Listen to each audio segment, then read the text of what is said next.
All right.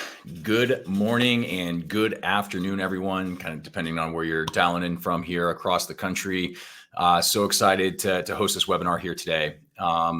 We have a lot of interesting things to talk about. We are entering giving season, and I couldn't think of anyone better to share the next 20 to 30 minutes with than Rebecca Holliday, Groundswell's head of customer success and impact. I'll let Rebecca talk a little bit more about her background here, but we've got some important stuff to talk about. One thing that we'll discuss here in a moment is just how important giving season is. And as a spoiler alert, roughly 50% of individual giving in the United States happens in the last 50 days of the year.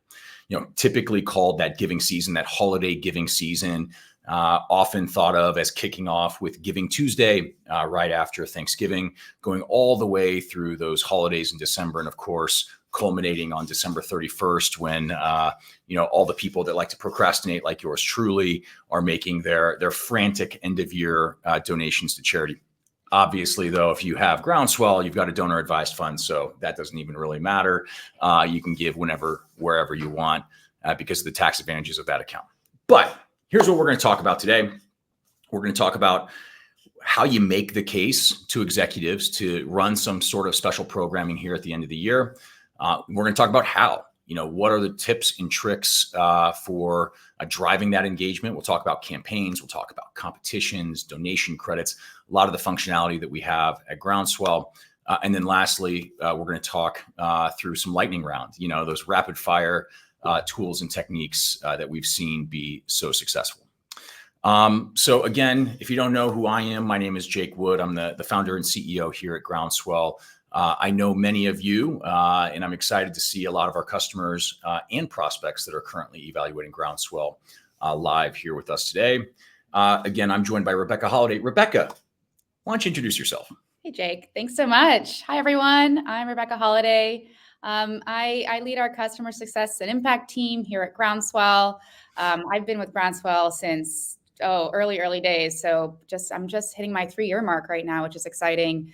And so what I do at Groundswell is I partner with our customers to get up and running on the platform, but the real fun stuff is what happens after that, right? It's, how to leverage all the new features and products that we have, and really to maximize engagement and to kind of like achieve the goals that each of our customers want to achieve using Groundswell and having an impact in the communities.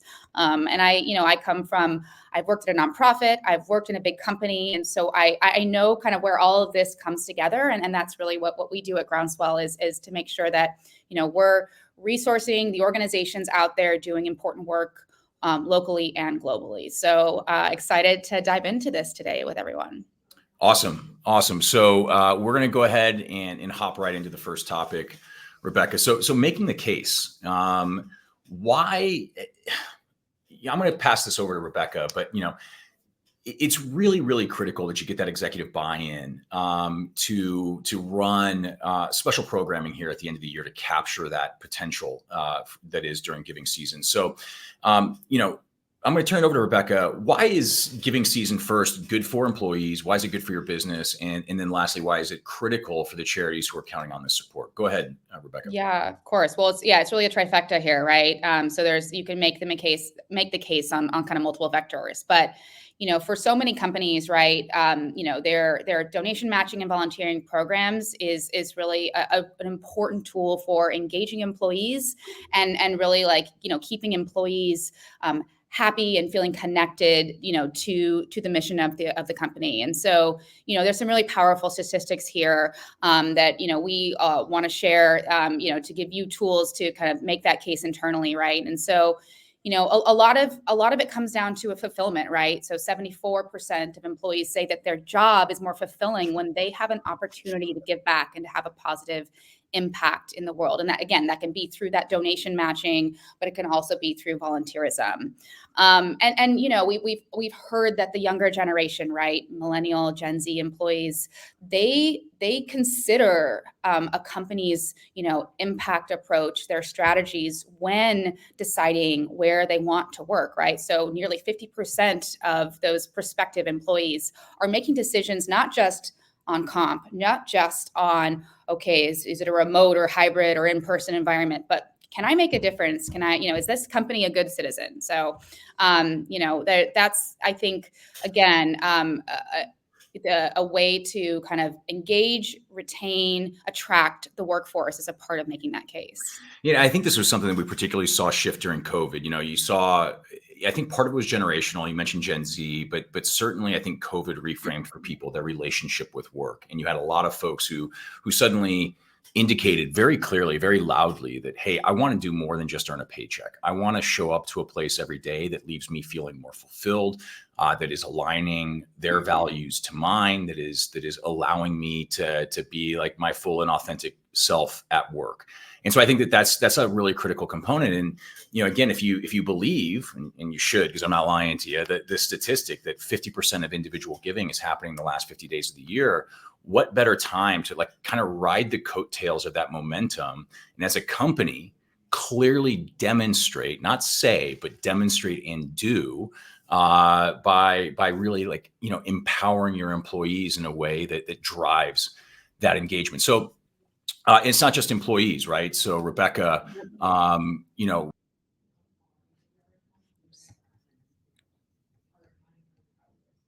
right. I think we might have just lost Jake there.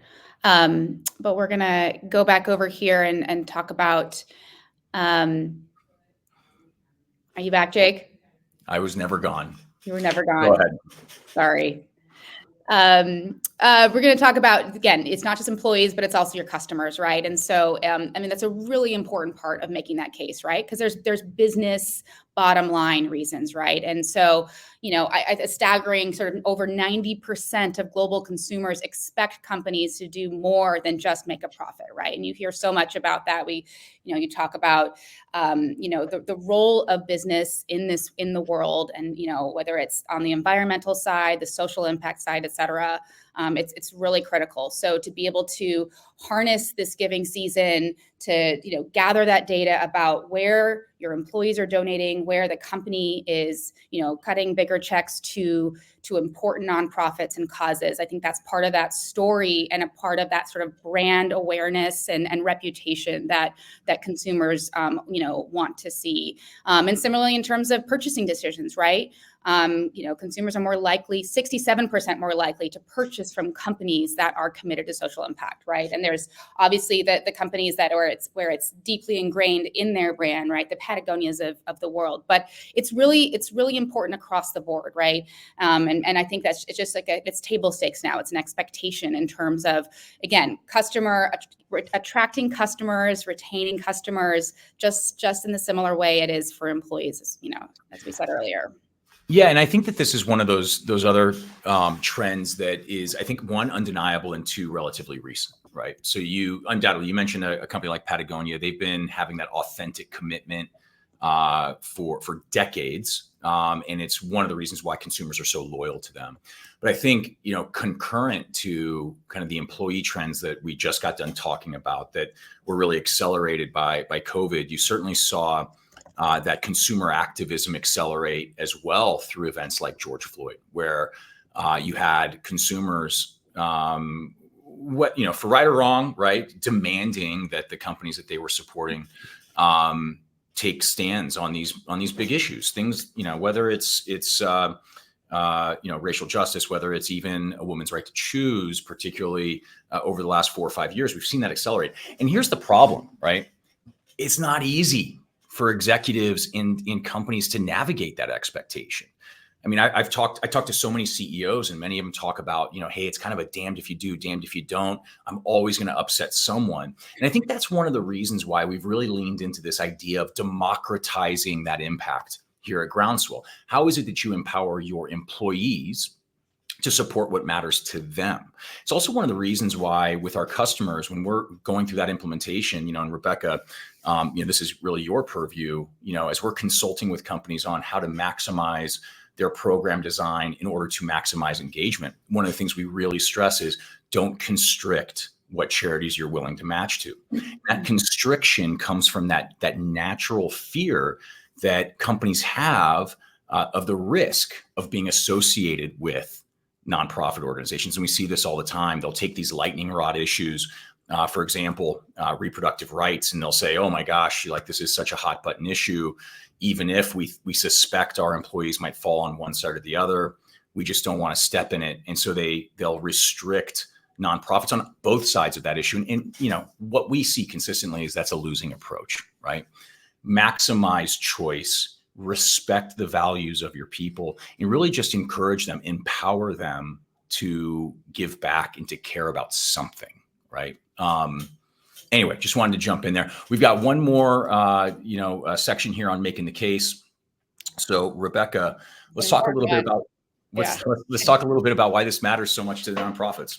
Yeah, I mean, this is what it's all about, right? So obviously, you want to engage your employees and have that brand and consumer attraction and retention. But this is giving season is about giving back, and for nonprofits, this time of year is absolutely critical, right? And so, it's critical because it then can shape the work and the planning and the budgeting for much of the next year, right? So it's a really important time, not just Giving Tuesday alone, but really, as Jake said, these kind of like last 50 days, 2 months of the year, where people are inspired to give and they're feeling more generous, and so it's really important. And I think these are important statistics to share with your employees and with leadership, right? To the why of it all in terms of the impact that you want to have.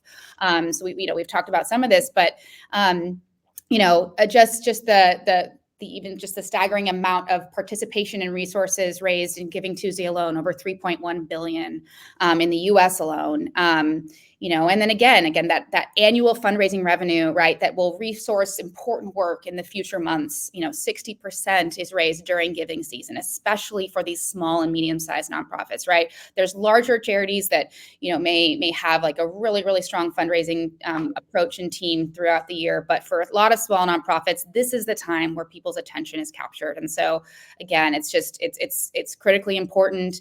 And I think it needs to be part of making the case for sure.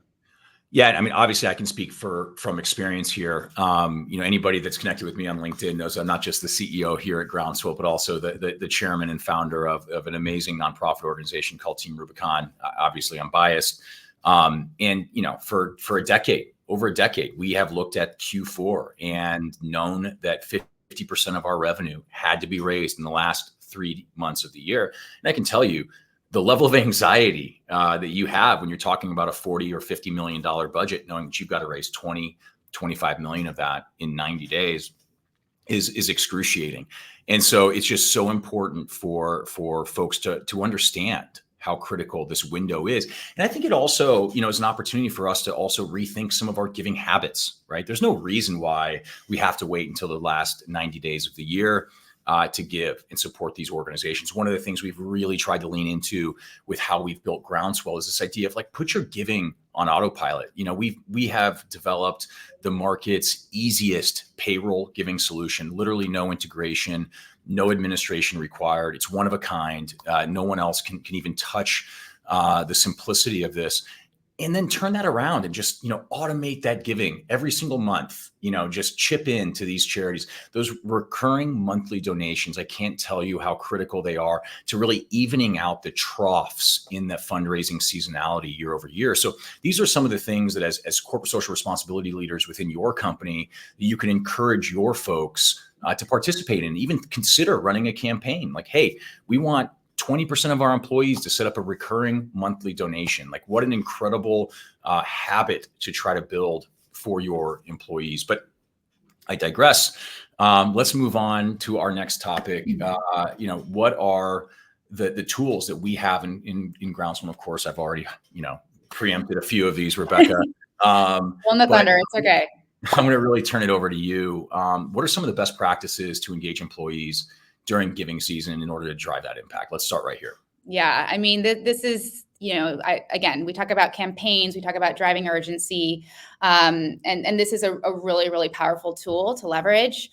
We've are just on the verge of releasing a new kind of 2.0 version of our campaigns that's really exciting.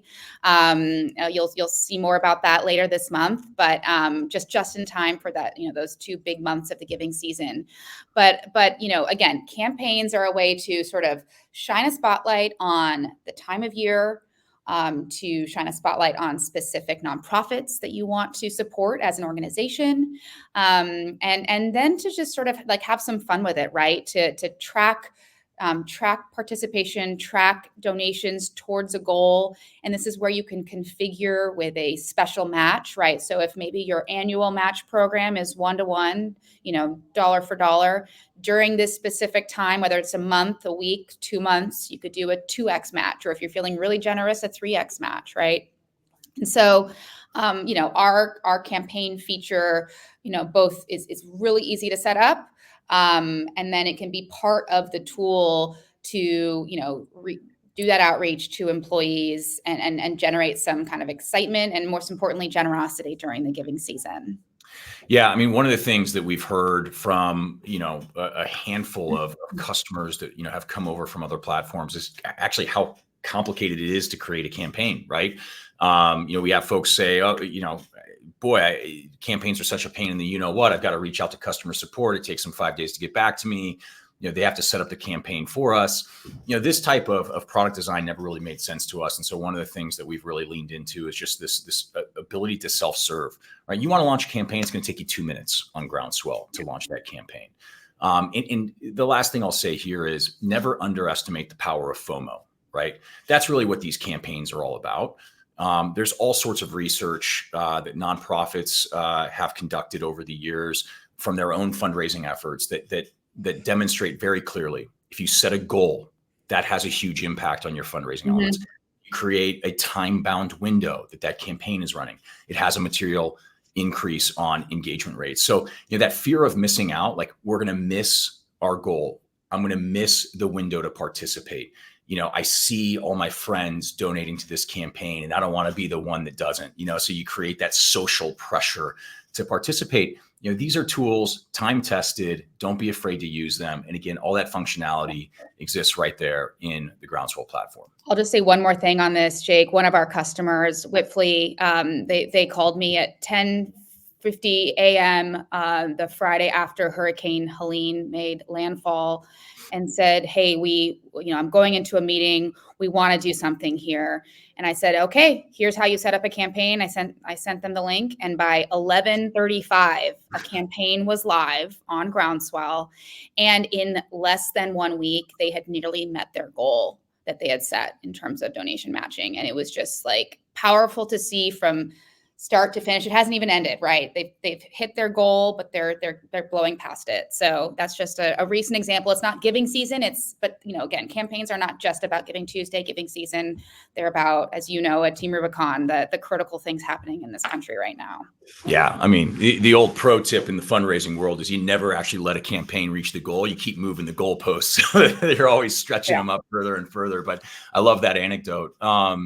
So let's go ahead. Let's move on to the next one then, which is competition. I mean, this goes back to what I was talking about with the FOMO.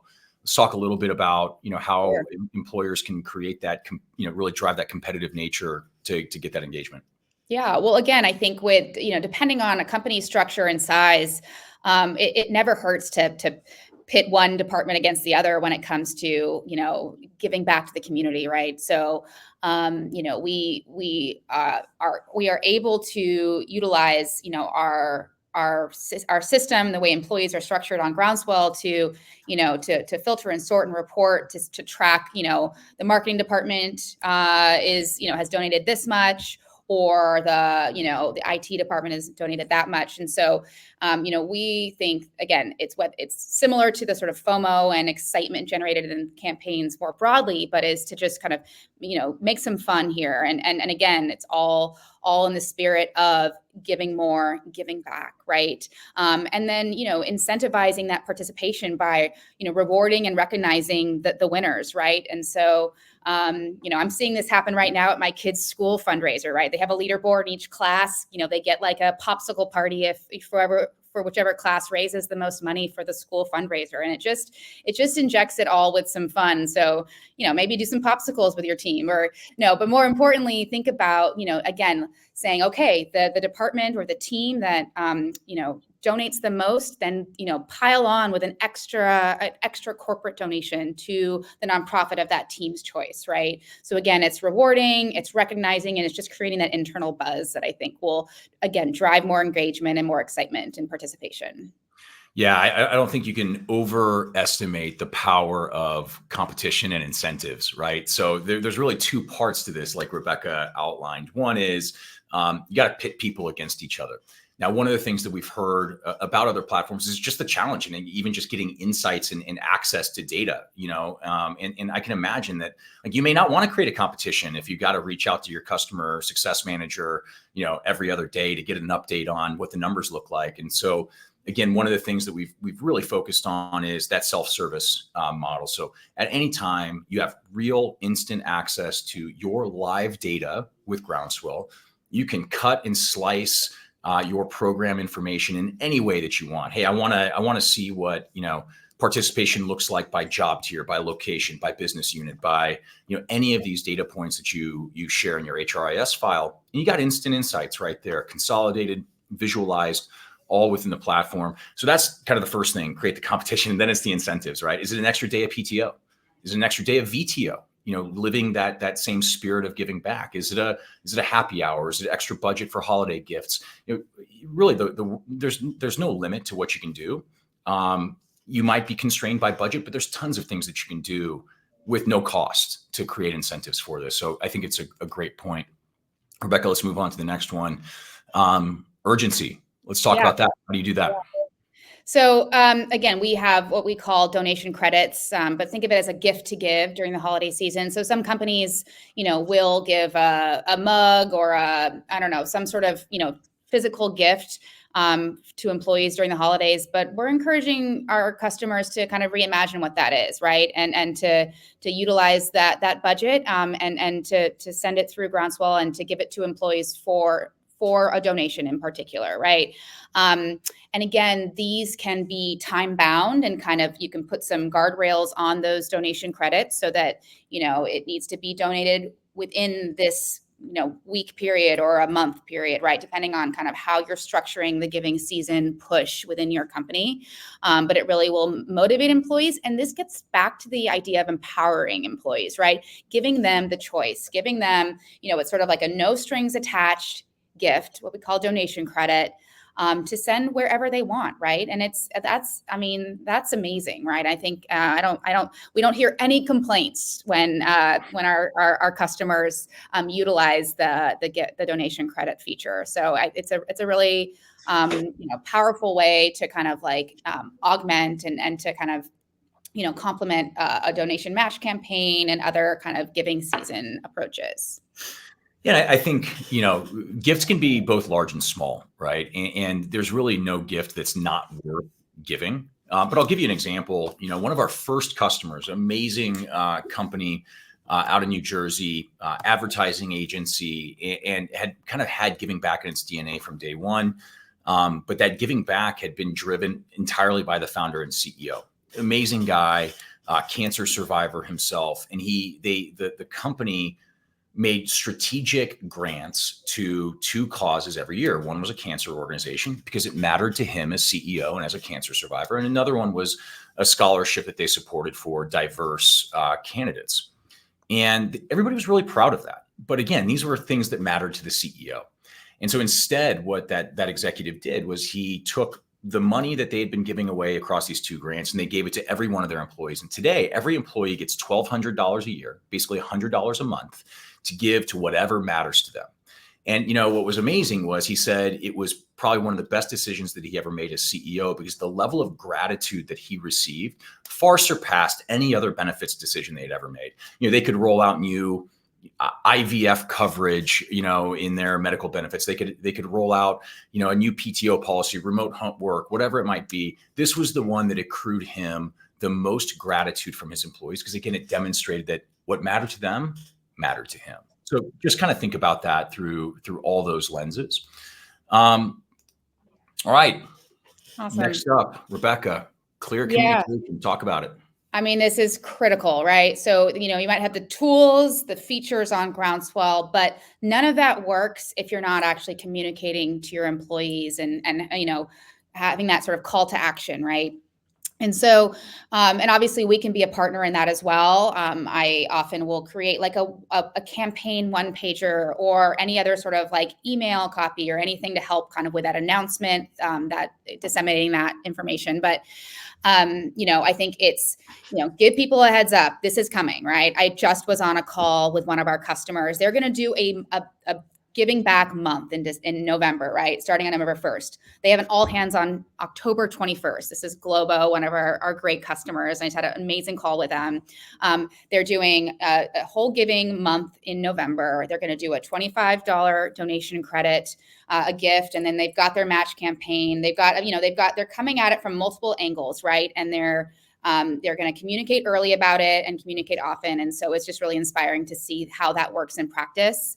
And the other piece here, in terms of both the active communicating and where you do it, email, all hands, but also who is sending the message, right? And so, it's really powerful if senior leaders are advocating for and supportive of a giving season campaign, or even just your impact program in particular. So again, have a communication plan in place. We're here to be a partner and creating the tools to do that, and getting the right messengers, the champions, the senior leaders, the managers to kind of, get everyone, inspired and involved in that process.